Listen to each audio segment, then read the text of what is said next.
አድማጮቼ የከበረ ሰላምታዬ በያላችሁበት ይድረሳችሁ። እንደተለመደው የተለያዩ እጅግ በጣም አስደናቂ የህልም ፍቺዎችን ይዤላችሁ ቀርብ ያለሁኝ እንደሚከተለው አቀርበዋለሁ።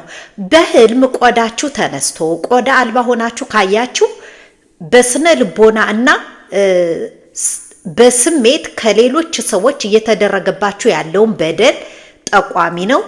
በትክክል ሆነ ተብሎ የእናንተን ስነ ልቦና ለመጉዳት ተግቶ የተነሳ ሰው እንዳለ ጠቋሚ ነው። በሌላ መልኩ ሲፈታ ደግሞ ወጣትነትን ገና አሁንም በማደግ ላይ ያለን ሰው ያመለክታል ማለት ነው። እንዳላችሁበት ሁኔታ እንግዲህ መፍታት ነው ማለት ነው።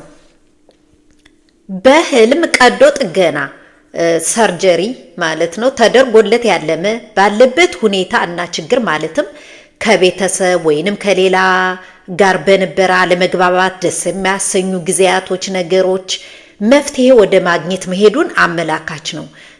ነገር ግን ያው ቀዶ ጥገና ጠባሳ ጥሎ ስለሚያልፍ ምናልባትም በይቅርታ ካልሆነም ራሳችሁን በራሳችሁ ያለፈውን ሁሉ እርግፍ አድርጌ ትቼ የፊቴን ይዛለሁ ብላችሁ እንደወሰናችሁ እና ለራሳችሁ ሰላም፣ እረፍት፣ ይቅርታ እንዳደረጋችሁ እና ያው ትንሽ ጠባሳ ይቀራል።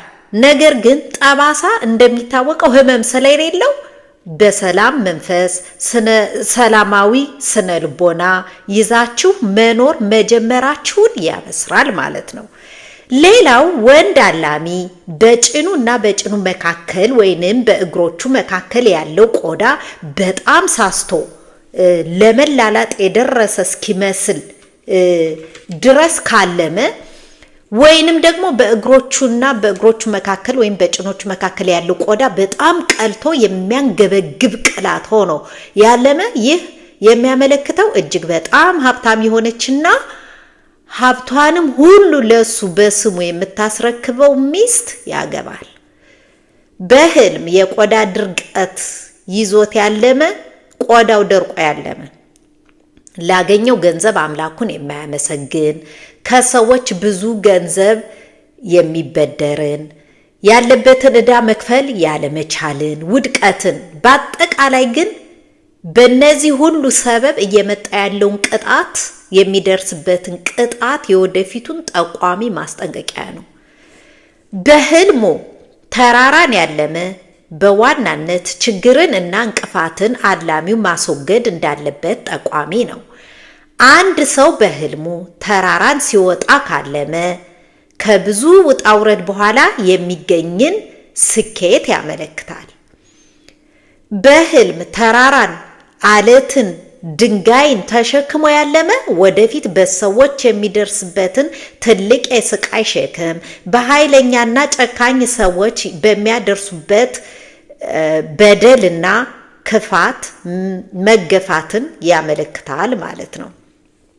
እዚህ ላይ ደግሞ ልብ ብላችሁ ስሙ፣ በጣም ጥንቃቄ የሚፈልግ ነው። በህልሙ ከተራራ ጋር ሲታገል ልክ እንደ ጠብ ማለት ነው። ከተራራ ጋር ተያይዞ ተራራን እየታገለ ያለምና ታግሎ ተራራውን ታግሎ የጣለ ሰው ይህን ህልም ያለመ ሰው ነፍሰ ገዳይ ይሆናል። በእጁ ሰው ይጠፋበታል ወይም ይሞታል ማለት ነው። ስለዚህ አጥብቃችሁ መጸለይ ነው። ያው ህልምን ቀድመን የምናየው እንድንጸልይበት ወይንም ደግሞ መልካም ከሆነ ጥንካሬ ካለንም በዛውም በርቱ፣ ቀጥሉ፣ ግፉበት ለማለት ነው። አሁንም ወደ ሌሎች ህልሞች እቀጥላለሁ። አብራችሁን ቆዩ። ከዛ በፊት ግን አንድ ነገር ጠቃሚ ነገር ልንገራችሁ። ህልም ማለም ለሁሉም ሰው የተሰጠ የተቸረ ስጦታ ነው፣ ጸጋ ነው። እግዚአብሔር ከኛ ጋር የሚያወራበት ብቸኛው እና አንደኛው መንገድ ቢኖር ህልም ብቻ ነው። ስለዚህ ህልሙን ችላ ብሎ መቀለጃ ያደረገ ለወደፊቱ ህይወቱ አደጋ የተጋፈጠ ሰው ነው። ህልም የጀርባ አጥንት ነው። አንድ ሰው ቀጥ ብሎ የሚቆመው የጀርባ አጥንቱ ጤነኛ ሲሆን ብቻ ነው። እንደዚህም ሁሉ እግዚአብሔር በህልም የሚናገረውን አስተውሎ የሚሄድበት ራሱን ከብዙ ችግር ያስተርፋል። መፍጠን መገስገስ ካለበት እንዲፈጥን እንዲገሰግስ በነገሮች መዘግየት እንዳያገኘው ነው እየተናገረ ያለው። ብዙ ሰዎች ያዩትን ህልም ምንም ግድ ሳይሰጣቸው እየኖሩ ብዙ ዋጋ ከፍለዋል። ብቸኛው የእግዚአብሔር ምሪታችን ህልማችን ነው። አንድ ነገር ከሆነ በኋላ ከዘመናት በኋላ ይህንን ህልም አይቼ ነበረ እያሉ የሚጸጸቱ አሉ። መበረታታት መቀጠል በሚኖርበት ነገር እንድንበረታ በጸሎት ማፍረስ ያለብንን እንድናፈርስ ነው። እናም ይኸው የህልም ፍቺዎች አሉ፣ በቀላሉ ታገኛላችሁ። ተመሩበት። ህልም በአጋጣሚ ሌሊት ስለሆነ አይደለም የሚታለመው፣ ትልቅ መልእክት ይዟል። በቅዱሳን መጻሕፍቶች ሁሉ ኃያልነቱ ተገልጿል። እዩ እስኪ ህልም በእያንዳንዷ ቀን የምታዩት ህልም የወደፊት ህይወታችሁን ጠቋሚ ነው። በቃ መተው ያለባችሁን እንድትተዉ፣ መቀጠል ባለባችሁ መትካት ባለባችሁ ነገር ላይ ደግሞ እንድትተጉ ነው እግዚአብሔር እየተናገራችሁ ያለ። አንድና ብቸኛው መንገድ እግዚአብሔር የሚያወራችሁ ብቸኛው መንገድ ህልማችሁ ብቻ ነው። ስለዚህ ህልምን በጣም ማክበር፣ በጣም ምን እንዳያችሁ አይታችሁ ህልማችሁን መፍታት ከከበታችሁ ይሄው የህልም ፍቺዎች አሉ። መፍታት ማስፈታት ይኖርባችኋል ማለት ነው። እና ወደ ቀጣዮቹ የህልም ፍቺዎች አልፋለሁ ማለት ነው። በህልም የነብርን ስጋ ቆዳ ያለመ ሰው ምናልባትም አላሚው ሀብታም ሊሆን ይችላል። በጣም አደገኛ የሆነ ምቀኛ እንዳለበት ወይም እንደተነሳበት ጠቋሚ ነው። በህልም የነብርን ወተት መጠጣት ሐዘንና ምሬትን ያመለክታል። እሺ፣ ሌላው ደግሞ ስለ ሳር ነግራችኋለሁ። አረንጓዴና በደንብ በስርዓቱ የተከረከመ በደንብ የተያዘ ሳር ያለመ በረከትን ያመለክታል። ነገር ግን ሳሩ በደንብ ያልተያዘ እና በስርዓቱ ያልሆነ ከሆነ የሞተ የተዝለፈለፈ ከሆነ የሚያመለክተው በመንፈሳዊ ህይወታችሁ ቸልተኝነትን ያመለክታል ማለት ነው።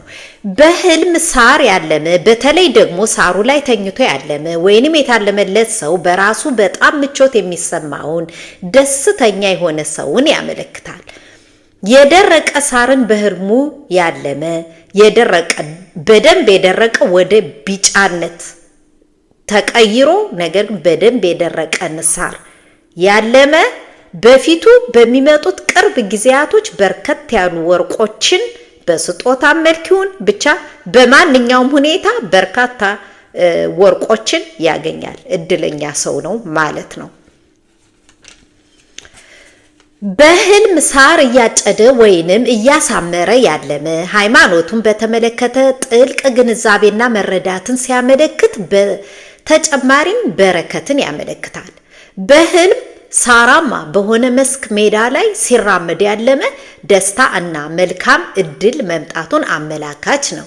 በህልም እንደነ ሰላጣ፣ ቆስጣ አይነትን የመሳሰሉት የሳር አትክልት የሚባሉትን ያለመ ሐዘንና ሀፍረትን እንደሚያጋጥም ጠቋሚ ነው።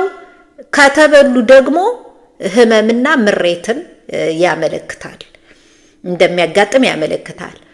በህልም የተቃጠለን ቡናማ ከለር ያለውን ወይንም የረገፈ ሳርን ማለም ስኬታማ ያልሆነን የህይወት አኗኗርን ጠቋሚ ነው። ሌላው ሳርን ሲተክሉ ማለም ህይወትን ለማደስ የሚሞክርን ሰው ያመለክታል። በህልም ሳርን በመራመድ በመዝለልና በመሮጥ ሲሰባብር ማለም ከስኬቱ እና ካለመው ግብ ለመድረስ ብዙ እንቅፋቶች እንደሚያጋጥሙት ጠቋሚ ነው። ሌላው አረንጓዴ ሳርን ልክ እንደ ምንጣፍ ከፊት ለፊታችሁ ተነጥፎ ካያችሁ ቃል የተገባላችሁ ነገር እውነት ሊሆን እንደሆነ ጠቋሚ ነው ማለት ነው።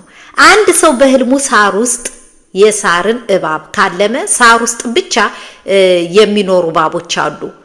ቁጥቋጦ ላይ ምናምን ቁጥቋጦ ውስጥ ዛፍ ላይ ምናምን የማይኖሩ እባቦች ማለት ነው። በሳር ውስጥ ብቻ የሚኖሩ እባቦች አለና አንድ ሰው የሳር እባብን ካለመ የማይጎዳ ጉዳት የማያደርስ የሚመቀኘው ምቀኛ እንዳለው ጠቋሚ ነው። በህልም አተር እሸትን ያለመ ሰው ያው አተር እሸት ከሳር አትክልቶች የሚመደብ ነው። ነገር ግን አተር እሸት በተለየ መልኩ ማለት ነው ይህንን ያለመ ሰው ትርፋማነትንና ከብዙ ውጣ ውረድ በኋላ እረፍት እየተገኘ መሆኑን ጠቋሚ ነው።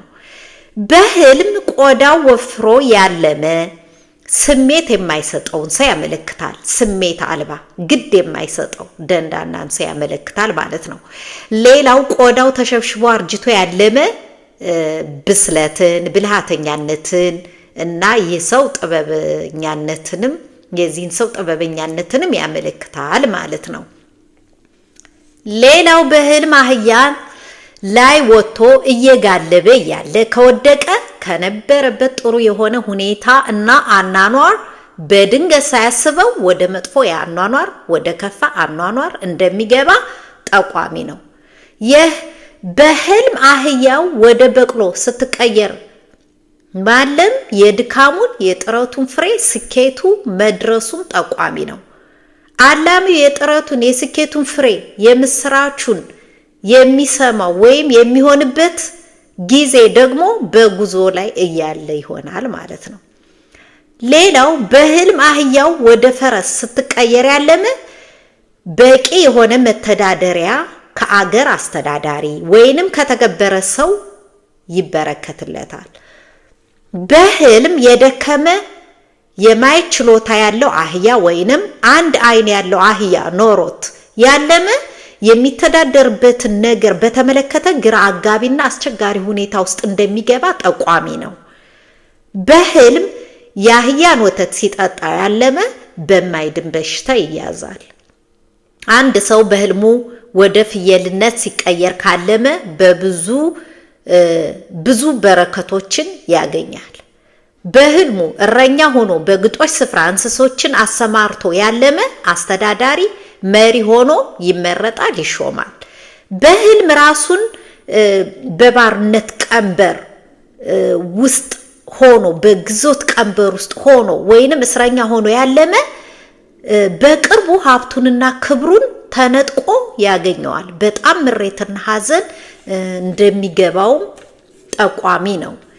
በህልም የጉልበት ሰራተኛ ሽያጭ ንግድ ማለት ነው። በህልም የጉልበት ሰራተኛ ሲሸጥ ያለመ ከሐዘንና ከምሬት ማረፉን፣ መፈወሱን፣ መታደሱን ያመለክታል። ሲገዛ ካለመ ደግሞ በተቃራኒው ይሆንበታል ማለት ነው። በህልም የከበሮ ድምጽ ሲሰማ ያለመ አንድ የረሳችሁት የራቃችሁት ጓደኛ በጭንቅ ውስጥ እንዳለና ለእርዳታ እንደሚጠራችሁ ያመለክታል። ሌላው ደግሞ የከበሮ ድምጽ ጦርነትንም ጠቋሚ ነው።